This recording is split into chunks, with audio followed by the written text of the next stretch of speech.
ஊதுங்க ஊதுங்க. ஐயோ, எந்த கடையில் வாங்கினீங்க? அந்த புதுசாக திறந்துருக்கானே ரோட்டில் மீசக்காரன், அந்த கடை தானே?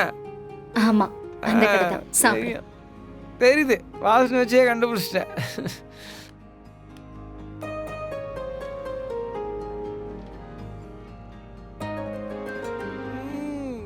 பின்னிட்டோம், செமையாக சூப்பர். நானும் ரெகுலராக அங்கே வாங்குவேன், நல்லாயிருக்கும் டேஸ்ட்டாக. ஓனர், எனக்கு என்ன பிடிக்குன்னு எல்லாமே நீங்கள் தெரிஞ்சு வச்சுக்கிறீங்களா?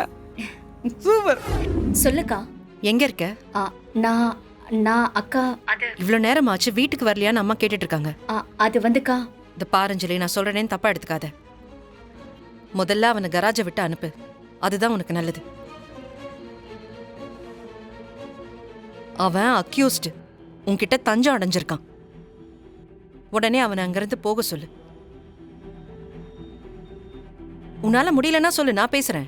அக்கா ஒரு நிமிஷம்க்கா, அவன்கிட்ட நான் பேசிட்டேன். அக்கா, அவன் ரொம்ப நல்லவன். நீ நினைக்கிற மாதிரிலாம் எதுவுமே இல்லக்கா. என்ன சொல்ற நீ? பர்சனலா அவன் லைஃப்ல கொஞ்சம் ட்ராஜடிஸ் நடந்திருக்குக்கா. அது என்ன ஏதுன்னு இப்ப வரைக்கும் எனக்கு தெரியல. அக்கா, அவன் ரொம்ப நல்லவன். பாவம், அவன் ஒரு அப்பாவிக்கா. நம்ம போக்குக்கு எல்லாரும் வரணும்னு நாம எதிர்பார்க்க முடியாதுமா. இத பாரு துளசி, அப்படி ஒரு குடும்பம் அமையாதுமா. நீ என்ன சொல்ல வர? நான் இங்க இருக்க கூடாதா? கிளம்பி போகணுமா? சொல்லு. ஐயோ, நான் அப்படி சொல்லல துளசி. நீயும் மாப்பிள்ளையும் இப்பதான் கொஞ்ச நாளா சேர்ந்து வாழ ஆரம்பிச்சிருக்கீங்க. இத்தனை நாளா உங்க 2 பேருக்குள்ள ஏகப்பட்ட பிரச்சனை, எவ்வளவு கஷ்டம். அக்கம் பக்கத்துல துளசி இனிமே வாழறதுக்கு வாய்ப்பே இல்லைன்னு சொல்லிட்டு இருந்தாங்க. ஆனா நீ அதெல்லாம் பொய்யாக்கி அந்த வீட்டுல போய் நல்லபடியா வாழ ஆரம்பிச்ச. உன் மாமியாரோட நம்பிக்கையை சம்பாதிச்ச. இப்படி எல்லாம் சரியா இருக்கும்போது இந்த ஒரு பிரச்சனைக்காக மொத்தமா ஒதுங்கி வந்து இங்க இருக்கிறது எனக்கு அவ்வளவு நல்லதா படல துளசி. இந்த பாருமா, நான் நிம்மதியை தேடி இங்க வந்திருக்கேன். நீ இப்படியெல்லாம் பேசி என்ன கஷ்டப்படுத்தாதம்மா ப்ளீஸ். இல்ல துளசி, ஒரு பக்கம் அஞ்சலி, அவன் தப்பானவன். அதனால அவ வாழ்க்கையே தொலைச்சிட்டு வந்து இங்க உட்கார்ந்திருக்கா. அதையே ஒரு அம்மாவா என்னால தாங்கிக்க முடியலமா. இப்போ நீயும் அதே மாதிரி இங்க வந்து உட்கார்ந்துட்டா ஒரு பெத்தவளா என் மனசு எப்படி துடிக்கும்? என் இடத்துல கொஞ்சம் யோசிச்சு பாருமா. அம்மா, இந்த வீட்டு நிலைமை எனக்கு புரியுதும்மா. ஆனா ப்ளீஸ், நீயும் கொஞ்சம் புரிஞ்சுக்கோயேன். எனக்கு கொஞ்ச நாள் டைம் கொடு, நான் ஏதாவது யோசிக்கிறேன். மாமா, உங்களுக்கு உங்க பொண்ணுக்கு எவ்வளவு முக்கியமோ அதே மாதிரி என் பொண்டாட்டி, என் வைஃப், என் அஞ்சலியோட வயித்துல வளர்ற குழந்தை எனக்கு முக்கியம் மாமா. வேணும்னா உங்க பொண்ணை நீங்களே வச்சுக்கோங்க. இதை நான் இது வரைக்கும் வெளியில சொன்னதே இல்லை, ஆனா இப்ப சொல்றேன். உங்க பொண்ணை நான் விட்டு கொடுத்துறேன், நீங்களே வச்சுக்கோங்க. ஆனா என் குழந்தைய எப்படியாவது என் கையில ஒப்படைச்சிருங்க ப்ளீஸ் மாமா, ப்ளீஸ். என் வாழ்க்கையில இருக்கிற கடைசி நம்பிக்கை அதுதான் மாமா, ப்ளீஸ். ஓ, இப்ப எல்லா ட்ராக்கையும் விட்டுட்டு இப்ப இந்த ட்ராக்க புடிச்சிட்டீங்களா? ஐயோ மாமா, சத்தியமா நான் உண்மைதான் மாமா சொல்றேன், என்ன நம்புங்க மாமா ப்ளீஸ். எனக்கு என் புள்ள மட்டும் போதும் மாமா, எனக்கு அந்த ஒத்த உறவு போதும் மாமா, ப்ளீஸ் மாமா, என்ன விட்டுருங்க மாமா ப்ளீஸ்.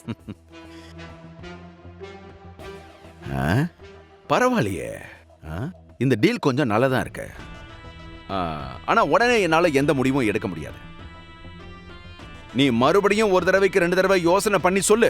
என்ன? இந்தா வாங்கி வை. சண்முகம் செத்துக்கிட்டு போட போறான்டா, பத்திரமா பாத்துக்க. என்ன? அப்புறம் மாப்பிளைக்கு கொசுவர்த்தினா ரொம்ப பிடிக்கும், அதை கொஞ்சம் ஏத்தி வையே. கொசுவத்தியா? மாமா, மாமா அது எனக்கு பிடிக்காதுன்னு உங்களுக்கு தெரியும் மாமா. அது மட்டும் வேண்டாம் மாமா, மாமா அது வேண்டாம் மாமா ப்ளீஸ் மாமா, வேண்டாம். ஏய் வேண்டாம் மாமா ப்ளீஸ், வேண்டாம் மாமா ப்ளீஸ். ஏத்து ஏத்து சொன்னா கேளுங்க. அவர் பக்கத்துலயே வை சண்முகம். சரி வேண்டாம்.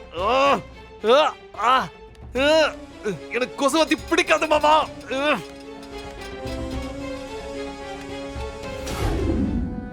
நான் இதுக்கு தான் ஆளாவேன் அஞ்சலி. நான் என்னமோ அவரை விட்டு பிரிஞ்சிருக்கிற மாதிரி பேசிட்டு போறேன். எனக்கு அந்த வீட்டுக்கு போக பிடிக்கல. நான் இங்கே இருக்கணும்னு தான் நினைக்கிறேன். நீ சொன்ன மாதிரி அவரும் இங்கே வந்து இருந்திருக்கலாம்ல. அவர் மட்டும் விட்டு கொடுக்காம போகும்போது நான் மட்டும் ஏன் விட்டு கொடுக்கணும்? சரி விடு, நீ இங்கே இருக்கா. மாமா கண்டிப்பா ஒரு நாள் உன்னை தேடி வருவாருக்கா. அது வரைக்கும் நீ கொஞ்சம் பொறுமையா இருக்கா. சரி இருக்கா, நான் சமாதானப்படுத்திட்டு வரேன்.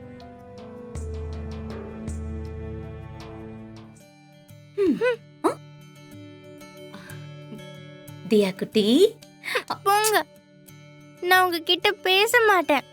நீங்களும் அம்மாக்கு தான் சப்போர்ட் பண்ணீங்க. ஐயோ இங்க பாரு, நான் அம்மாவுக்கெல்லாம் சப்போர்ட் பண்ண மாட்டேன், உனக்கு தான் பண்ணுவேன் தியா குட்டி. அம்மாவுக்கு உடம்பு சரியில்லையா, அங்க வேலை செய்ய முடியல, அதனால இங்க கொஞ்ச நாள் தங்கறதுக்காக வந்திருக்காங்க. அவங்கள நீ டென்ஷன் பண்ணனா உடம்புக்கு திரும்ப முடியாம போயிடும்ல. எல்லாம் சரியாயிடும். அப்பா வருவாரு. நீங்க அப்பா அம்மா எல்லாரும் ஒன்னா அப்பா வீட்டுக்கு போயிடலாம்ல. அப்பா எப்பதான் வருவாங்க? வருவாங்கடா தங்கம், நீ சமத்தா இருக்கணும். அம்மா கிட்ட சண்டை போடக்கூடாது, ஓகேவா? டீல்? ஓகே. அஞ்சலி, நீ என்ன பண்ணிருக்கீங்க? இல்ல மாமா, நான் சத்யாக்காக வெயிட் பண்ணிக்கிட்டு இருக்கேன். அம்மா நீங்க எங்க மாமா? நான் எங்க வா, உங்க வீட்டுக்கு தான் போயிட்டு இருக்கிறேன். அங்க தானே என் பொண்டாட்டியும் பொண்ணு இருக்கு, ஏன் போக கூடாதா? வேண்டாம் மாமா, அக்கா உங்க மேல செம்ம கோவத்துல இருக்கா. இப்ப நான் என்ன பண்ணேன்? பின்ன அக்கா தான் இங்க இருக்கணும்னு சொன்னால, நீங்க கேட்டீங்களா? என்னமோ பெருசா அத பண்றேன் இத பண்றேன்னு ஆவேசமா கிளம்பி போனீங்க. எங்களை விட நீங்க அந்த வீட்டுல இருக்கிறது முக்கியமான அக்கா கோவமா இருக்கான். ஏம்மா, எதுக்கு சொன்னு புரிஞ்சுக்காம பேசினா எப்படி? இங்க இருந்தா பண்ண முடியாது, அங்க இருந்தா பண்ண முடியும். 4 பேர் அவங்க தப்பா பேசிட்டு இருக்காங்க, அது பொய், அது பொய்ன்னு நிரூபிக்கணும். எந்த இடத்துல அவங்க அவமானப்படுத்துறாங்களோ அந்த இடத்துல அவங்க தலை நிமிர்ந்து நிக்கணும்னு நினைக்கிறேன். அது தப்பா?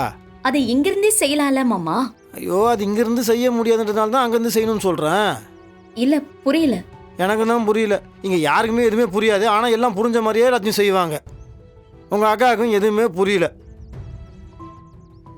இந்த பாரு, இது சில வேலைங்கள்லாம் சில இடத்துல இருந்தால் அது எப்படி சொல்கிறது, சில விஷயத்தெல்லாம் சில இடத்துல தான் பண்ண முடியும். சும்மா கோச்சிக்கிட்டெல்லாம் ஒரு பிரோஜனமும் கிடையாது. இப்போ நான் வந்து எதுவுமே பண்ணாமல் இங்கே வந்துட்டேன்னு வச்சுக்கோயேன், பொண்டாட்டி தப்பு பண்ணலன்றான், அதை நிரூபிக்கிறதுக்கு எனக்கு துப்பு இல்லை, சும்மா அவங்க வீட்டில் போய் உட்காந்துருக்கான்னு வாங்க.